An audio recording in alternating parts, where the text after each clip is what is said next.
Hi, Rashid Dalek. Welcome to Dharma Sharing again, and we'll be continuing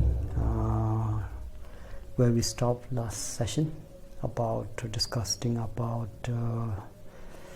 the trainings of action bodhicitta, the 6 paramitas. So we are discussing all these different types of trainings that one is encouraged to in order to benefit sentient beings and in order to attain Buddhahood. As I mentioned in the previous session, that only making an aspiration is not enough, so we always need to engage in the trainings of the both aspiration and engaged bodhicitta. And especially in this case, we are trying to understand what are those different trainings in action bodhicitta. So there are 6 paramitas obviously, and among these 6 paramitas we have studied the first one, the dana paramita, or the perfections of generosity. And today we are going to talk about the second one. We continue to understand more about the Shila paramita, the second paramita, that is known as the moral ethic or morality, perfections of moral ethic. So Shila again, so we need to recall the understanding of Shila paramita. Shila meaning something that is little rested or cool or little bit free from the cycle of suffering of samsara. So why we suffer is because we have been engaged in applying the non-virtuous act, or in other words, we have been not controlling our mind. When we are angry, obviously, without having power to control that anger, we express anger through our body and speech, with our appearances from body and with the different types of words that comes from our mouth. So this is because we don't know how to restrain our mind, how to control our mind of anger. So therefore we commit non-virtuous act, and because of that commitment, because of accumulations of that non-virtuous act, obviously we'll be experiencing the suffering as a result of that. So since if you are applying or if you are implementing the cause of suffering, then obviously you will never be free from the experience of suffering as a result of that act. So here what we are trying to do is we are trying to eliminate those causes. We are trying to control our mind from expressing those non-virtuous acts through body and speech. So if you are able to do this, then obviously you are protecting yourself from falling into lower realms, and you are protecting yourself from experiencing these different types of suffering of samsara. And that is why it is known as, now because of practice of Shila paramita, you have made a break from experiencing the suffering. So that's why it's like gentle, peaceful, and cool. The coolness or the peaceful state of mind, where you're a little bit free from the experiencing of the continuous suffering. So yes, obviously if you want to continue to feel the same peacefulness and happiness for a longer period of time, then obviously we need to restrain our mind from negative afflictions and emotions. We need to practice moral ethics. We need to discipline ourselves. We need to discipline our body, speech, and mind. This is what is understanding of Shila paramita. Okay, so we'll continue to understand more, and before we do so, we should recite the refuge prayers, and followed by generations of bodhicitta.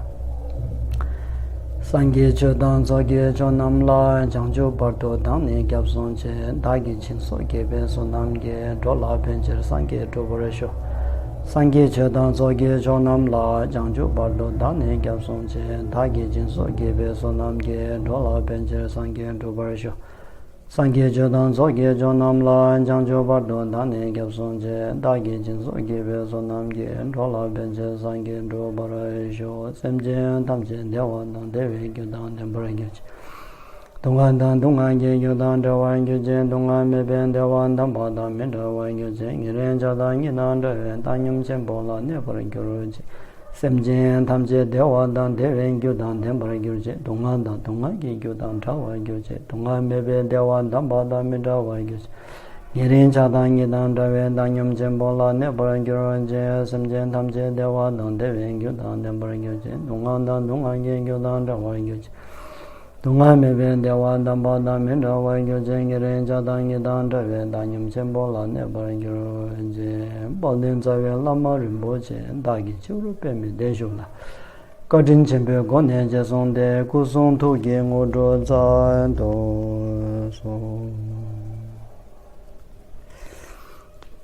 okay, so please generate good motivation, examine your motivation, and if you see any kind of motivation that is involved with the considerations of wealth, fame, name, or your positions, your attachment to your positions, then we need to purify these types of inferior motivations, and we need to refresh our bodhicitta, thinking that I'm listening these teachings so that in the future I'll be able to practice these teachings, and then by that I'll be able to attain the complete and perfect Buddhahood. And after attainment of complete and perfect Buddhahood, I'll be able to benefit so many sentient beings. I really want to benefit. I really can't bear to see the suffering of samsara, suffering in samsara. So therefore, I really want to benefit sentient beings. So this kind of pure motivation should be encouraged. So we, as an individual practitioner, we also always need to examine our motivation and always need to refresh our bodhicitta. So having said that, we are now trying to understand the second type of paramita, that is known as the Shila Paramita. And to present this chapter, so Shila Paramita, or the perfections of moral ethic, GAMPOPA present this through the 7 different topics. The first one is the reflections on the faults and virtue of practicing and not practicing Shila Paramita. Second is the definitions of Shila Paramita, or the moral ethic. Third is the classifications of moral ethics. Fourth is the characteristics of each of those classifications. And the fifth is the increasement. How do we increase our practice of moral ethics? And then perfection. Next, the sixth one is the perfection. How can our moral ethic be called perfect moral ethic, or when our moral ethic can become perfected moral ethics? And finally, the result of practicing moral ethic. What are the beneficial effects of this? So with this topic, 7 topic comprises the presentations of the perfections of moral ethic. So among these 7, we have completed the first 2, and today we are going to talk about the third topic, which is known as the classification of the moral ethics. So moral ethics, how many types of moral ethics are there? Usually we only understand one type of moral ethics, that is to restrain our mind from harming others through our body, speech and mind. That's it. But here GAMPOPA wants to enlighten us that there are another 2 different types of moral ethics as well, and those are accumulations of merit and benefiting sentient beings. So these are also considered as the extra additional moral ethics. So here moral ethics has 3 classifications. First, moral ethic of restraint, restraining your mind from harming others, obviously.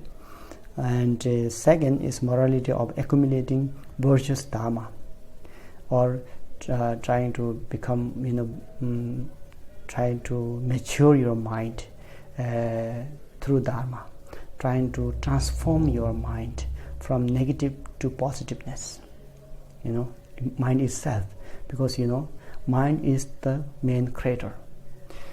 Any idea comes in your mind first, then only you act through body and speech, isn't it? So therefore your mind is like the controller of your body and speech, or your mind is like the king, and your body and speech are like servant. They follow the command of your mind. So like because of that reason, we need to purify our mind. If your mind is pure, genuine, kind, compassion, having concern for others, loving, then obviously, naturally, your act of body and speech will be gentle, nice, pleasurable, favorable for others, pleasant, Therefore, the second type of moral ethic is also very, very important. Try to mature your mind with Dharma. Try to transform your anger, attachment, hatred to Dharma, to more positiveness, to more concern, to more rejoicement, to the side of rejoicement, to become more generous, more open-hearted, more warm-heartedness, taking responsibilities, and also being responsible for the concern for others, taking care of others. So this is very important. This is how you can mature your mind. Otherwise, you'll be arrogant, loss of pride and jealousy, aversion, stinginess. If your mind is the nature of that, then obviously your act of body and speech will be rude, wrathful, unpleasant, and not benefiting, harming others, hurting others. So therefore, it is very important that one can maintain our mind and mature our mind and try to transform our mind into positiveness. Then third one is morality of benefiting sentient beings. And obviously, when your mind is pure, when you develop mind of compassion, kindness, then you will benefit sentient beings. Your act of body and speech will be for the benefit of others. So here you see these three different types of morality. The first one is, you cannot just benefit right away to all sentient beings. Like first you need to have some kind of training. You need to have control over your mind before you benefit others, isn't it? So we cannot just benefit others. We need trainings. Therefore, these 6 parameters are very important. So here, if you look this sequence of presentations of these 3 moral ethics, it says first, we need to have some control over our mind. We need to control over our body and speech. So how we control, what kind of things we need to control is like, we need to control our bodily act of killing, taking lives of others. We need to control our bodily actions of stealing someone's belonging. We need to control over our speech of using harsh words, likewise using divisive words, likewise using telling lie, likewise speaking or using meaningless speeches, speaking meaningless words. We call this gossip, unmeaningful, wasting of time, talking about third party all the time, gossiping about third party. When 2 people meet together, we always have the subject of talking for the third people, which are sometimes will cause for quarreling and dispute. So we need to have some control over all this act of body and speech. So therefore, we take commitment, we keep precepts, we take precepts from our teachers, and we make commitment and saying that from today up to one even it is just one day vow, for these 24 hours I will not take a life of, I will not take a life of others, or I will not steal, or I will not tell a lie, and so on and so forth. So then you can extend this into longer period of time, 1 week retreat, 1 month, special months like Sagadawa, and then slowly followed by 1 year, 3 years retreat, then slowly up to until I die, your whole life you keep these precepts. This is how you developed. This is how you progress, towards controlling over our negative actions and speeches. And here, second is to then slowly try to transform our mind from negative into positiveness, maturing our mind by the practice of the Dharma, by understanding the Dharma teachings, by contemplating its meanings, and by really following it into our day-to-day life. This is how we can transform our mind from negative to positiveness. That is maturing your mind. Then third one is, after that maturations of your mind, after becoming purifying your mind of the negative afflictions and emotions, negative thoughts, then you become more gentle, more peaceful, more loving, more warm-heartedness. Then you'll be able to benefit sentient beings. And at that time, benefiting sentient beings will be not difficult, because you already trying to change yourself already. You are able to transform your mind already. You have already got some trainings. So once you have become habit, it's always very easy.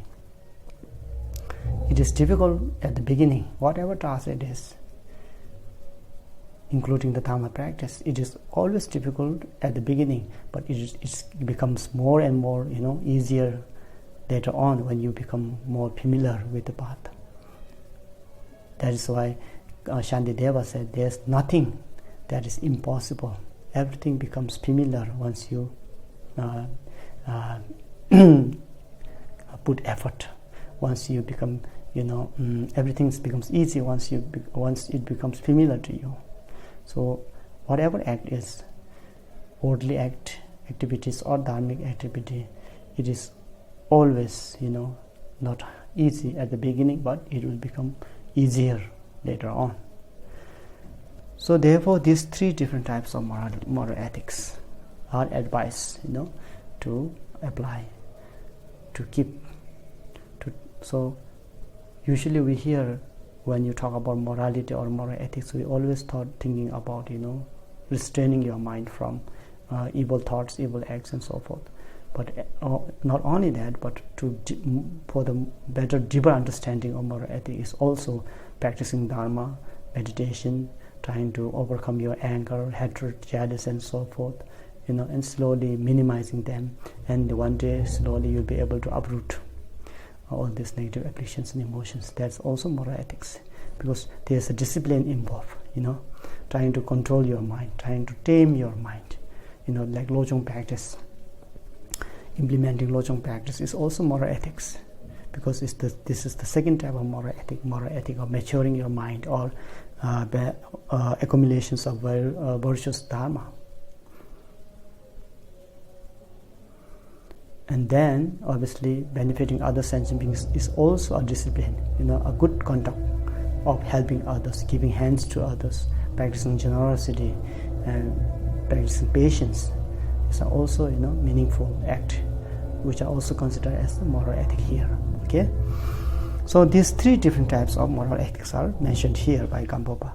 The first moral ethic of restraint means restrain your mind in a proper place. Just not follow right away whatever thoughts comes into your mind. Just don't follow them right away. You need to be able to protect yourself. You need to have control over your mind and place them in the proper place. If you have an anger, so to speak, then don't follow your anger. Just be mindful when the anger comes into your mind. Just be mindful and look at it. And realize that you are now getting angry. And then don't follow it If you follow it, you'll express them from your body and speech, and then it will hurt others. But you need to be able to restrain and put them into proper place. And here, putting them into proper place can be understood like when you get angry, when you realize that you catch that you are now getting angry, then if you see the disadvantages of anger, if you follow anger, then you'll be able to calm down. Then you'll be able to use wisdom there, and then also you can recall or remind yourself that the disadvantages of anger and the advantages of not following the anger, or trying to understand the situation from different angle, and not blaming others right away, and also having second thoughts, or maybe he's insulting me, maybe because of he didn't have good day, or his work plan didn't go well, so that's why he's angry and he's just shouting at me. There's no intention involved. Many different reasons behind you can think of. And when you try to utilize this wisdom, then your level of anger will reduce second by second, and then you will be able to restrain your mind into proper place. That's the first step of moral ethic. The second one, that is morality of accumulating virtuous dharma, means to mature the dharma qualities of your mind, transforming your mind, giving rise to different qualities of mind. Practice in the mind training, Lojong practice, bodhicitta practice. These are all to nourish your mind, to give different qualities of your mind, to enrich your mind's quality. And the third type of moral ethic is to benefiting sentient being, and that means to fully mature sentient beings, because that is our aim. Remember, when we give rise to bodhicitta at the beginning, so your benefiting sentient beings should always be there at the beginning. Obviously, when you give rise to bodhicitta, during the aspirations for bodhicitta, you have made good aspiration, isn't it? You prayed that all sentient beings be happy and have the cause of happiness. You prayed that all the sentient beings be free from suffering and cause of suffering.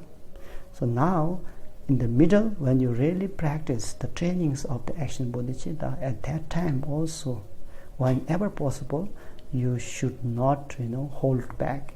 You should not hesitate of helping others. You should give your hands every possibilities, every opportunity, grab every opportunity to benefit others. Even it's just a cup of tea, share with others. Even it's just a cup of rice or food, share with others. Always think of benefiting others, because benefiting others is benefiting you at the same time, because all those people around you, you need to rely upon them, you need to depend on them. Therefore, since we are interconnected, interdependent, therefore when you take care of others, that means you are taking care of yourself. For example, when you take care of air around you, that it means it's taking care of yourself, because the air that is there is for you to breathe also, not for others only. Likewise, the plants, environments, cleanliness of the area. If you take care of this, it's actually taking care of you. If you be kind and nice to others, they will be kind and nice to you. If you give a simple smile to others, it will make their day, and they will return in the same manner, a smile that will also give you at least a little bit of happiness. And good words, nice speech, likewise, many different types of virtuous act that you can involve. And every time there's possibilities, because sentient beings are huge. You do not need to find, where can I find, I need to benefit someone, where can I find? There are always possibilities. To your next door, to your next house, everywhere people are there. And when there are sentient beings are there, they are since they do not know the true nature, they are under the control of illusion. So since they are not free from the ignorance, the sufferings are always there. So since their suffering is always an opportunity to heal their sufferings, to benefit them. So see, it is always possible. Every time is an opportunity to benefit others. So meantime, while you train these trainings, you should not hold yourself back. You should apply, helping others. That's the third type of morality, that is to benefit sentient beings. Okay, these three are the classifications of moral ethics. Now, next presentation is the characteristic of each of these classifications. Okay. The first one, moral ethic of restraint. Two topic describes the morality of restraint. So here, two different types of moral. The first type of moral ethic, that is the moral ethic of restraining your mind. First one is common, and second one is uncommon. So the first one, common moral restraint or moral ethic of restraining your mind. What is this? First, the common one refers to the 7 types of patimoksha vows. The moral practice of moral ethic. Buddha's followers, obviously, as we call ourselves Buddhists and practitioner of Buddha Dharma, we need to discipline ourselves. We need to look at our body and speech and mind all the time. We need to see what kind of thoughts are arising in your mind, in our mind. We need to see what kind of speech we use. We speak from our lips, and we need to also see what kind of act we are doing through our body. This is very important, and that is known as mindfulness practice, being mindful of what you're thinking, speaking, doing. So in order to do this, we have different kind of people, different kind of students, Buddha students who follow Buddha Dharma. So you can divide this into two, lay practitioners and monastic practitioners. Lay practitioner means just like you, having householders and doing your daily business, but at the same time practicing the Dharma, going to Dharma centers, receiving teachings, receiving empowerments, attending retreats and different types of pujas, and visiting holy sites, pilgrimage and so forth. This is one type of practitioner. And then we have the second type, that is known as the monastics, those who renounce householder, those who renounce the samsaric way of life. They leave everything behind, and they go into isolation. They go into retreat, or they go into forest, or they go into simply monasteries nowadays. So they have more opportunity to meditate, listen to Dharma, practice the Dharma. They don't need to worry so much about their business, their partners, their children, because they have renounced the samsaric way of life, and therefore they have more opportunity to practice Dharma. They have more opportunity to restrain their mind in proper place. They have more opportunity to build up the good positive qualities of mind.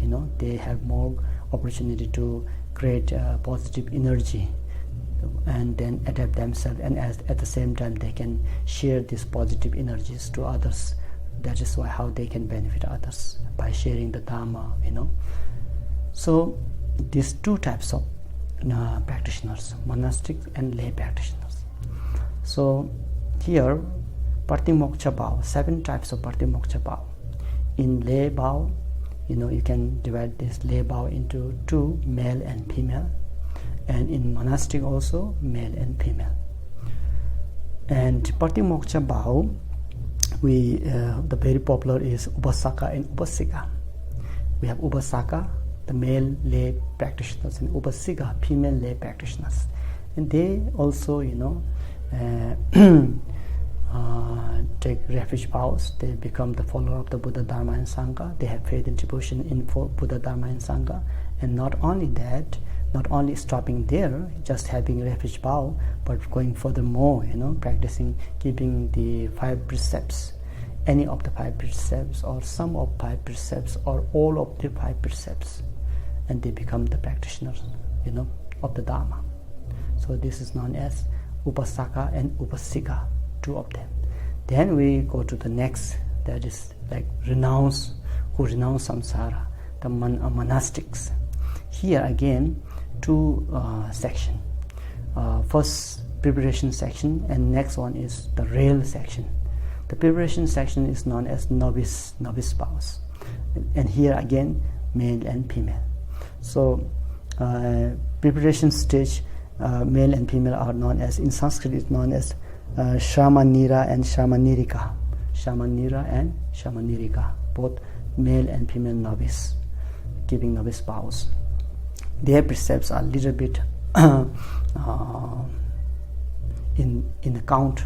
They have more precepts than the Upasaka and Upasikas, and they are in the preparation stage. They are not bhikshu and bhikkhuni yet. They are trying to imitate and train to see whether they will be able to uphold and keep all the precepts of the bhikshus and bhikkshunis. So this is the intermediate state of, or some kind of a preliminary practice time of the Vinaya. So this is 2. And then especially for female, before they go to take the bhikshuni vows, they have this special training for them, and that is known as the Shiksamana period. So this is to testify themselves whether they will be able to upgrade their vows to the bhikkhuni or not. That's special for ordained female sangha. Then we have both the higher level of monastics who are able to keep all the precepts, bhikshu and bhikshuni. So this all makes 7 of them, 7 patimoksha vows. This is all, this system is all in order to, mature. How can they mature their mind into Dharma, and how they can keep these precepts, how they can restrain their mind, from falling into non-virtuous thought and non-virtuous act. So this is a kind of system. It is like from class 1 up to class 2, 3, 4, and how you progress, how you promote yourself, how you increase your ability of giving these precepts, and how you can be free from the cause of suffering. So this is to work, to deal with the cause of suffering, to deal with our negative afflictions and emotions. Obviously, we can't do right away. We can't be bhikshus right away. We can't be bhikshunis right away. But then there's a process. First being lay practitioner, then novice, then bhikshu and bhikshunis. So this is how they are designed, in order to practice moral ethics.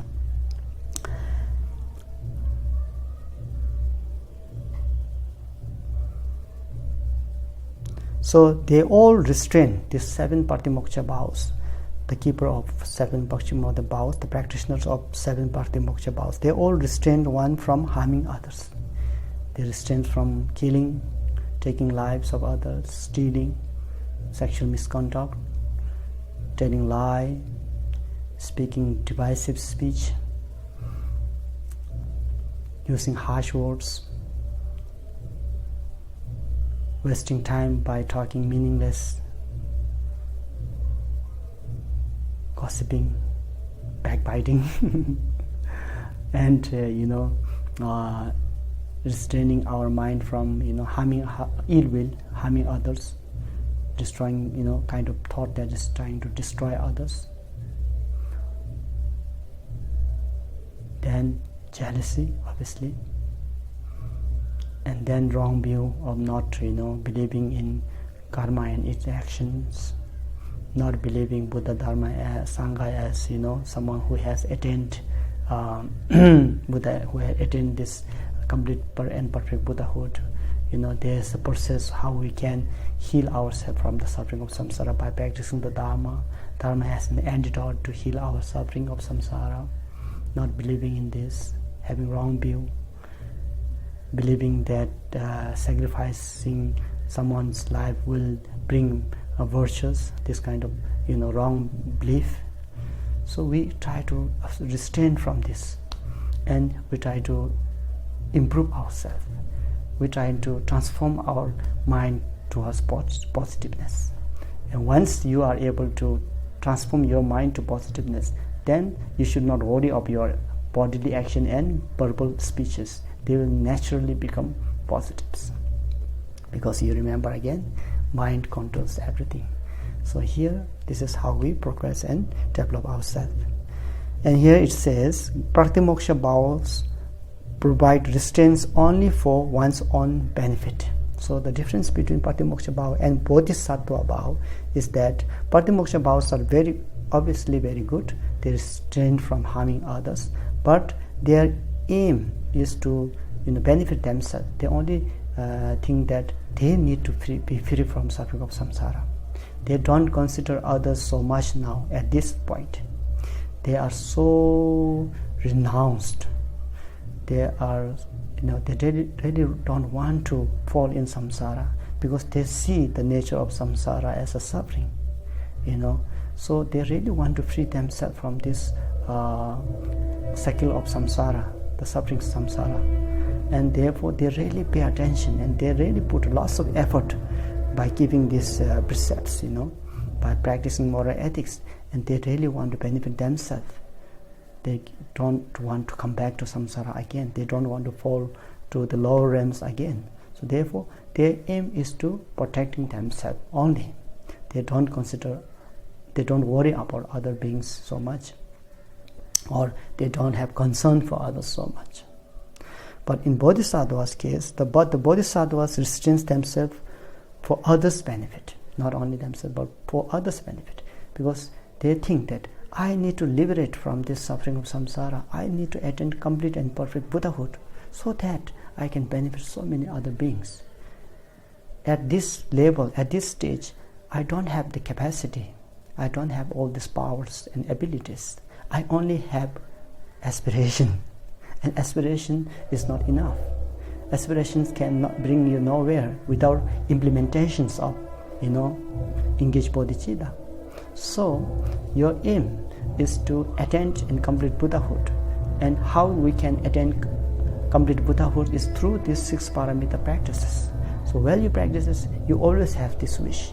I'm practicing this for the benefit of others. I need to attain enlightenment so that I can benefit so many beings. So there's no much considerations of yourself. There's no kind of expectation. There's no kind of self-centered attitudes involved. So these are the two differences between the Pratimoksha vow and Bodhisattva Pratimoksha vow. Bodhisattva's Pratimoksha vows. The Narayana Requested Sutra says, one should not keep moral ethics to attain a kingdom, not for higher realms, not for Indra or Brahma states, not for wealth, not for Ishvara states, not for body. So your aim should be, benefiting yourself. If you practice moral ethic to wish, to attain God realm, that is still okay, but then that is not Bodhisattva way of practicing moral ethics. Okay. Likewise, one should not protect moral ethics by fearing rebirths in the hell realms, or some like the hearers and Patika Buddhas type of motivation. They really don't want to come back to fall down to lower realms. So that's why they really put effort and practice Dharma and keep moral ethics, so that they can free from the taking birth in lower realms. It's good, but we should not.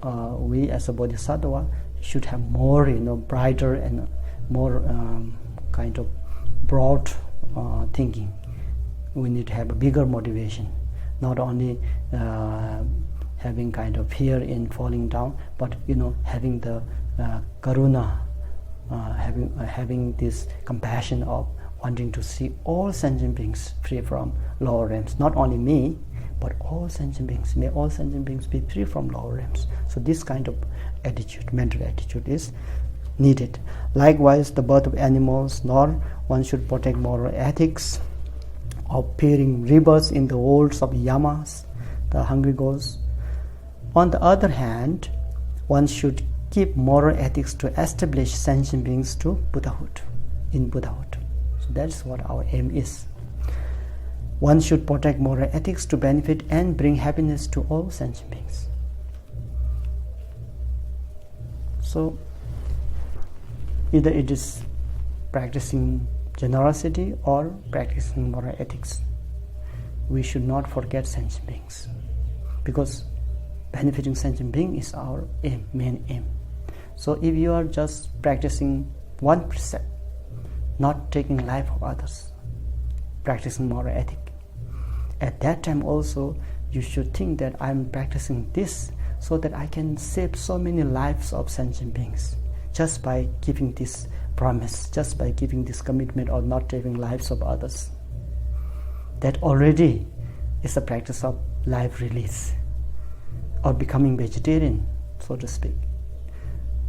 With kind and compassion of others' life, you want to become vegetarian. And just by becoming vegetarian, you are already freeing many sentient beings from their life. You are already releasing so many lives of sentient beings just by becoming vegetarian. And how wonderful it will be if thousands people are becoming vegetarian, and if 1,000 people are becoming vegetarian, and that unit, that colony, there won't be any meat shops, there won't be any one who is killing animals, because they have no markets. So this is how we can progress eventually with maturing our mind. So this kind of attitude is very powerful. Actually, it seems like very simple, just having taking a precept of one precept, not taking life of others, and just remaining there. It looks like it's just one, but if you have same people around you, 1,000 people all together, will have lots of power of releasing life of other sentient beings, especially animals.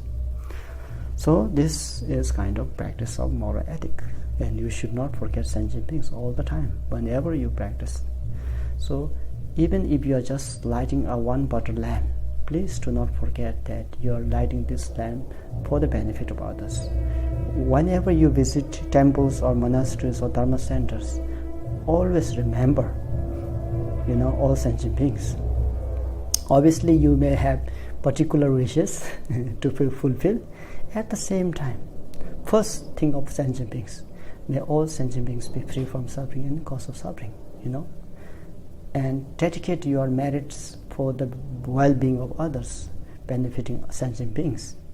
And then at the same time, you can also place your particular wishes, that you want to have good business or good life, or this worldly necessities, to fulfill worldly necessities. Then it will be wonderful. Then you won't be so greedy. You yourself also feel comfortable. Oh yeah, I went to temple and I prayed, I light candle, I give some donation, I light incense, and I prayed. Well, I prayed. I did not only pray for myself and my family, but I also prayed on behalf of other sentient beings. That will balance your motivation, that will balance your emotion at the same time. And that will remind you of the importance of bodhicitta. That will remind you are the practitioner of Mahayana vehicle. We call ourselves Mahayana, right? Proudly. But are we really Mahayana? Are we really thinking of others? Are we really placing others before self? Vajrayana Mahayana. We call ourselves Vajrayana. Obviously, we need to have Mahayana's motivation. Without having Mahayana's motivation, we can't be called Vajrayana. because Parjayana's main basis is Mahayana motivations of loving kindness and compassion, generations of bodhicitta. Trainings are all 6 paramitas. We call ourselves Mahayana, Parjayana, but then if you do not consider sentient beings, even in your daily life, when you pray, if you don't consider sentient beings, if you don't have the concern for others well-being, then we cannot be real Mahayana. That's why we need to always refresh these good motivations of loving kindness and compassion, generate loving kindness and compassion, and not only in the aspirational level, but in engaged level as well. Engage in action. Whenever you see people in need of help, just don't hesitate to give them some help. Through your body, through your speech, through your mind, through your wealth, through your skill, through your intelligence, through your wisdom. There's lots of ways to benefit others. Okay? And one, as I mentioned previous session, just by being there and listen to their sufferings, to their expressions of sufferings, to their life story of how hardship they went, how just how stressful they are. Just be there and listen for a few hours. That itself is benefiting others. That itself is giving your time for others. Just by listening their sorrow, they will have a big relief in their life, thinking that there is someone that I can share my feelings. There is someone who's listening to me, who's listening my sorrows. That itself will minimize his or her sorrow in a great level. Okay, so this is common moral ethic practice of restraining our mind. And uncommon moral restraining of mind is mentioned here. So these are more focused on the bodhisattva, the lay bodhisattvas, king, ministers, and general public. So presentations is in the 3 way: king bodhisattvas, minister level bodhisattvas, and general public level bodhisattvas. Shantideva, following the essence of Space Sutra, says there are 5 root downfalls of king, 5 root downfalls of ministers, and 8 root downfalls of his subjects, that's general public. So they are in total 18 downfalls. So if you are lay bodhisattvas or practicing bodhisattva way of life, if you are king, where you need to be careful.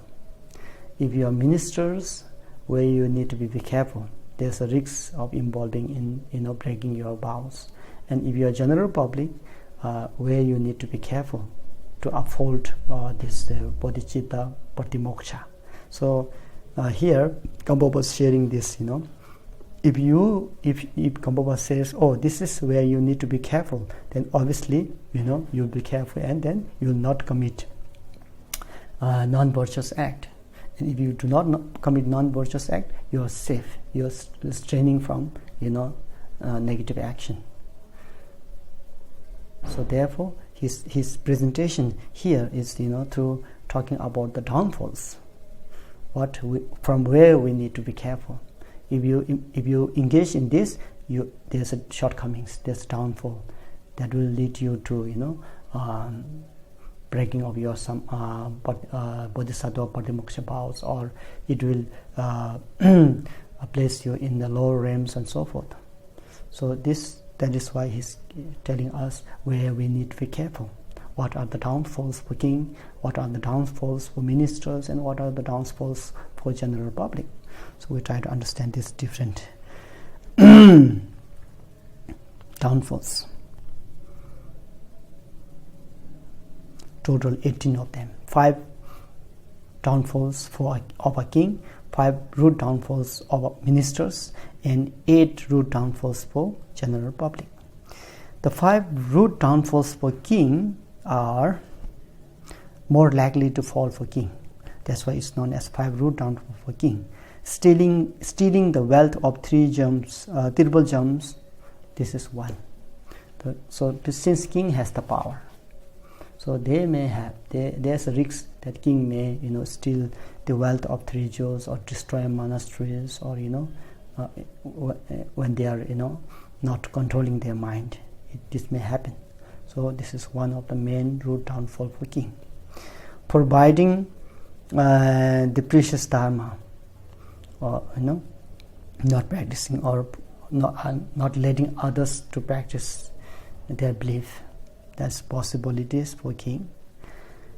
Seizing the robes and beating or imprisoning a monk who has renounced his vows, since king has the capacity, the power of doing so, or causing a monk to renounce his vows. So these are downfalls that is more likely to happen to king. And committing any of the 5 heinous crimes. So that's also very likely to fall for kings. So what are those 5 heinous acts or 5 heinous crimes? They are killing one's father, killing one's mother, killing an arhat, dividing noble sangha, and injuring a Buddha. So these 5 are known as the 5 heinous crimes, the biggest crime. So this also is very likely to fall for king. So he should be careful with this. So these 4, and the 5th one is holding a wrong view. Holding a wrong view, again, not believing in karma, cause and effect, not believing the dharma as the truth or path that leads us to the nirvana, the perfect and complete Buddhahood. Dharma is the medicine to heal our suffering. So not believing in these truths, 4 noble truths, most likely to fall for kings. Obviously this can happen to anyone, but most likely there's more chances for king because of his capacity, because of his power. He has more risks of falling in these downfalls. The next 5 are more likely to fall to ministers. Destroying cities and towns. These are also downfalls that is most likely to follow in the ministers, because king will not go into city and destroy things, but minister, they will have the capacity and they will go and may do these things. Next is the expressing emptiness to beings who are not fully trained. So if they are bodhisattva minister who want to share the dharma and not knowing how to, there's a risk of teaching emptiness to those who are not fully trained, and instead of giving faith, having faith and devotion to that teaching, he or she may have kind of maybe terrified, or maybe they are scared of this teaching because they are not ready. So this is the another possibilities of downfalls for ministers. And causing those who have entered the path towards Buddhahood to renounce complete enlightenment. So those who are already in the practicing the higher vehicle, so minister has a very much risk of involving in downfalling to renounce them. Causing someone to give up the patimoksha vows. So individuals who are practicing the 7 different type of patimoksha vows. So if you cause them to give up patimoksha vows in connection to the Mahayana vehicle, saying that patimoksha vows is just a inferior and Mahayana practice is superior, so you should forget about patimoksha vows, you should practice Mahayana vehicles. So if you say like this, it is actually contradictory to the Buddha's practice. You shouldn't do so. So if you do so, then this is a shortcoming or the downfalls for ministers. And the last one for minister is the holding the belief of oneself that the training path will not dispel the afflicting emotions of desire and so forth, and influencing others to go this way. Or that means, in other words, dharma will not be helpful telling others who are practicing Dharma that, oh, Dharma will not be helpful, Dharma has no power to heal your sufferings, Dharma has no power to, eliminate your afflicted emotions and so forth. So this may happen to ministers. So these are all the different, downfalls that may happen to ministers. Then the next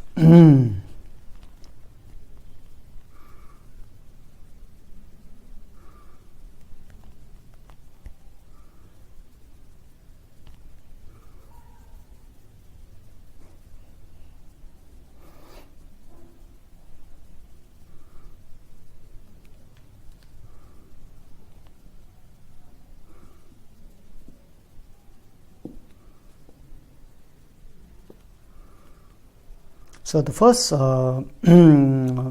downfalls that likely to happen to king, and then followed by that likely to happen to ministers. The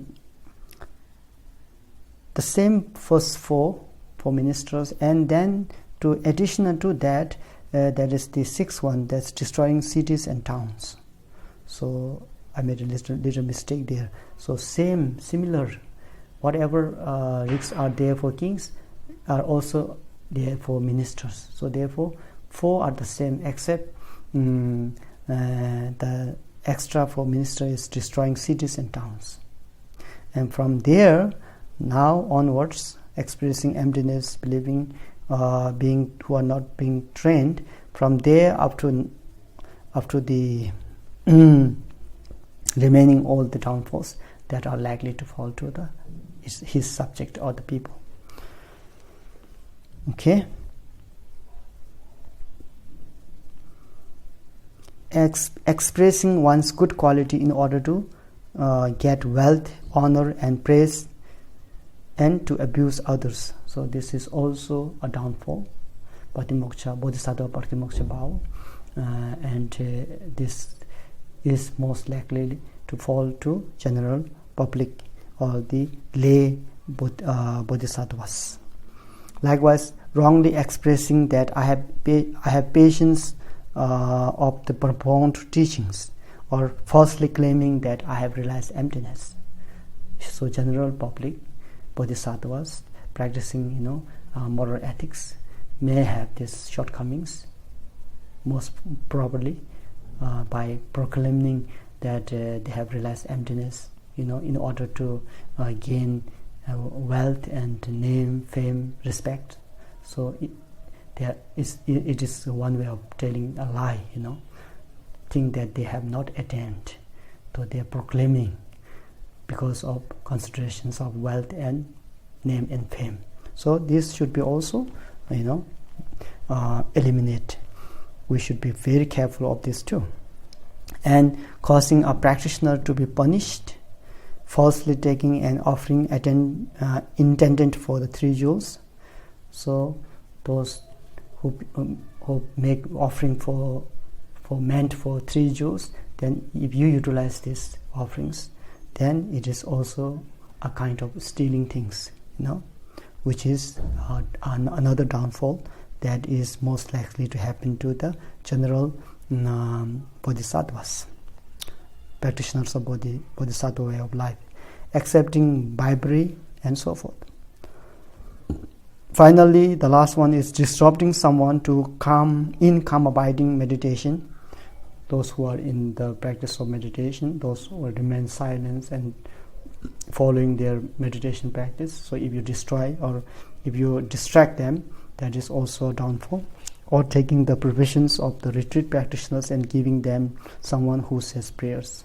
So those practitioners, who are managing the donations, for example, and the donor, if donor says, please offer this money or food to the retreatants, those who are doing meditation, then you as a manager, you did not follow and act accordingly. You give these offerings to the Sheta monks, to those who are studying, instead of giving to meditate those monks or sanghas in the retreat center. So that's another way of downfalls. You shouldn't do. You should follow according to donor's wish.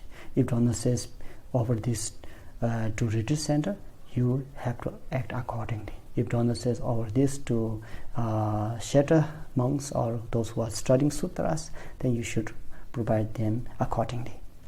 So these are the different downfalls that were mentioned here. So if you know these downfalls, then you'll be careful or not, falling in these downfalls. Therefore, you'll be able to uphold Bodhisattva's Patimoksha vows. That's why it's known as uncommon moral restraints of moral ethic.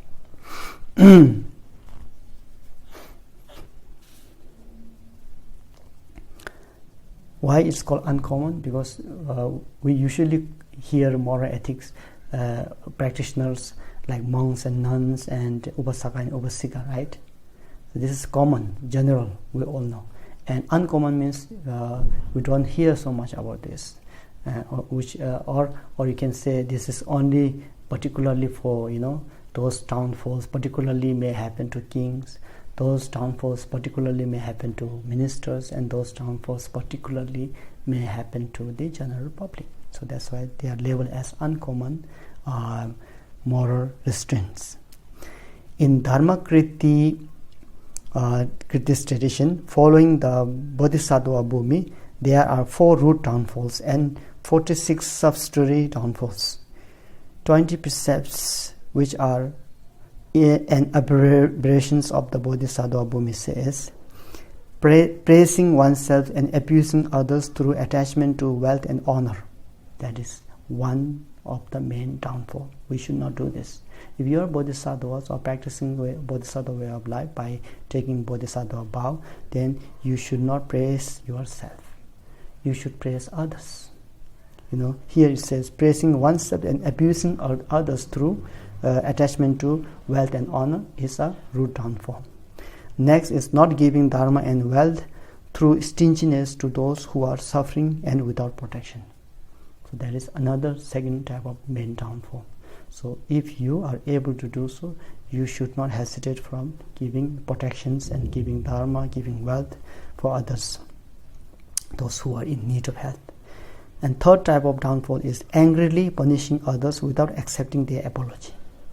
Or if someone do something wrong, and when they realize this, and when they have regret and remorse, and then they try to apologize you have to accept the apology. You need to practice forgiveness. Otherwise, if you punish them who ask for apology, then you are breaking your Patimoksha, Bodhisattva Patimoksha vow. And finally, avoiding the Mahayana vehicle and giving false teachings. Since you are a practitioner of Mahayana, you have to have bodhicitta. You should always remember aspiration bodhicitta, and you should always engage in trainings of 6 paramitas whenever possible. If you abandon this, then this is downfall. This is breaking your Mahayana vehicle vows. Okay?